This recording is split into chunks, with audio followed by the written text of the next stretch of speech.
I want to talk to Mr. Warlight, him out of Alaska, who says, despite this conversation we just had, that this show needs more open-mindedness. Mr. Warlight, you are on the Atheist Experience with Seth Andrews and also Johnny P. Angel. What do you mean we need more open-mindedness? It sounds like we're pretty open. You two could be different. But, as someone who was called into the show, several times for fun, I would say, I've been mischaracterized many times as like a atheist Christian, simply for having, different like, conversation, like. Well, I haven't seen that episode. I don't know if Seth has seen that episode, and I certainly don't know if the many people watching right now would know. So can you give us an example of maybe something directly how open-mindedness or a closed-mindedness was that you've experienced that?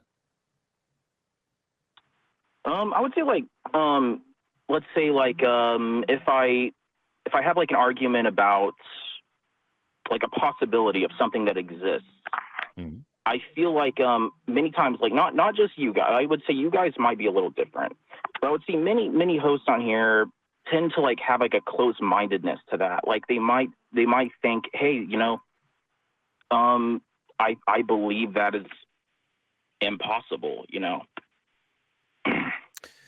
Okay. Well, I guess there's a difference between being closed-minded.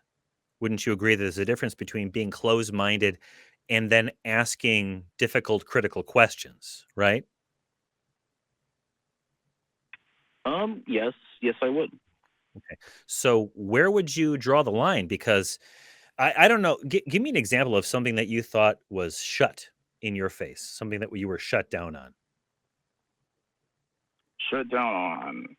Mm-hmm. I don't believe I was really like shut down. Like, how do you mean shut down? Well, I don't know. You thought that the folks on the show needed more open-mindedness, and I'd like to have an example, a specific example. You spoke in generalities, but why don't you try whatever you tried before on the show on me and Seth, and we'll maybe we're just like the rest of the hosts. Maybe we are different. Let's try it here.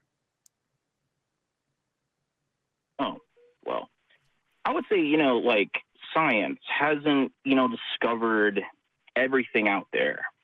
And certainly like, I would say like, it's not possible for, other, supernatural things to exist. In fact, I would say like, it's not completely irrational to think that, spirits do exist. Okay, so let me go ahead and ask you. When is it rational to begin to affirmatively believe that something is true? At what point? I would say the point for that would be if it's been proven by science, like if you can observe it and has been recorded, and it's like we've reached the stage of theory. It's reached the state of scientific theory. Okay.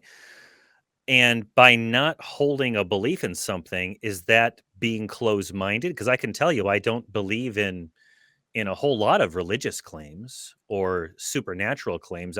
In fact, I would go so far as to say, I don't believe that I believe a single supernatural claim. Does that make me closed-minded? I think if you are open to hearing out certain things, but if you are to the point where someone proposes it and then you radically decline it, and you're like, oh, you're a theist Christian, you shut them down immediately, I would say you're closed-minded. Okay. Seth, what are your thoughts on this? Do you have any? I'm hearing echoes of when the atheist says, I don't have a God belief. And the other person says, Seth Andrews says there could definitively never be any God anywhere. I'm hearing some echo in my headphones. I don't know if that's on the caller's end or not. I don't see in most of my circles, and I'm a frontline atheist, the claim that, I know it cannot exist, I think we simply withhold belief because the burden of proof has not been met, no matter how convinced someone might be of a claim, or if we what if ourselves into oblivion. Whatever. And we can get into Russell's teapot, Mm. etc. Well, it might be out there. You can't disprove it. The unicorn may exist. But I think that way madness lies. I think we have to start from the other end of the spectrum and begin to assemble what reality does look like. And when we test, what do we see? And honestly, then we make the commitment. And I know Johnny and many of my fellow atheist, rationalist, humanist, etc., will make this guarantee that if God, ghosts, spirits, something, some other presents itself in a measurable way, I would want to know that. I mean, that's what an honest person should do. And I don't think that's closed minded. We can debunk specific claims regarding certain dogmas. You come after me with the biblical God, the Quranic God, etc. That's a harder line we can take. But these nebulous questions about what if the spiritual other, hey, if it's demonstrated, I want to know that, and I'll make that guarantee, and I think that's fair. Yeah. Mr. Warlight, any thoughts? I put the man to sleep. I'm so Yeah. sorry. Forgive me. Oh, Well, that might be. no, I was Oh, there listening. you I are. think that was well said. Can you hear me? Yes. Okay, sorry, man. I heard a beep. Well, I would say that was well said. I would say you are probably more open-minded than most that I've encountered. I would say everyone has their own personal beliefs. May I ask, A bunch encountered where? Yeah. Your experience has been with whom? What baseline are we using? baseline. I don't like naming names. I don't like calling people. No. I don't want to name. I mean, if you're on, if you're on Reddit or you're in the YouTube comment section hammering stuff out with different people, I mean, you're not going to get probably higher level discourse. I want to know the nature of the conversations that have formulated this perception, this opinion. Is it on the internet, encounters you've had in person with atheists? Where has your opinion about closed mindedness come from? It's come from the community, the Atheist Experience community on this show. Not anywhere on the internet. That's like a wide, spectrum. There's there's people like me on there. So I guess, are you talking about your experiences calling into the show and hearing back from hosts without, and I don't want names either, but is it from calling here, or is it in the chat? Is it in the comment section? I've been blocked from the comment section. I don't have any experiences on there, man. Okay. Well, Well, I'm just struck by the fact that yeah.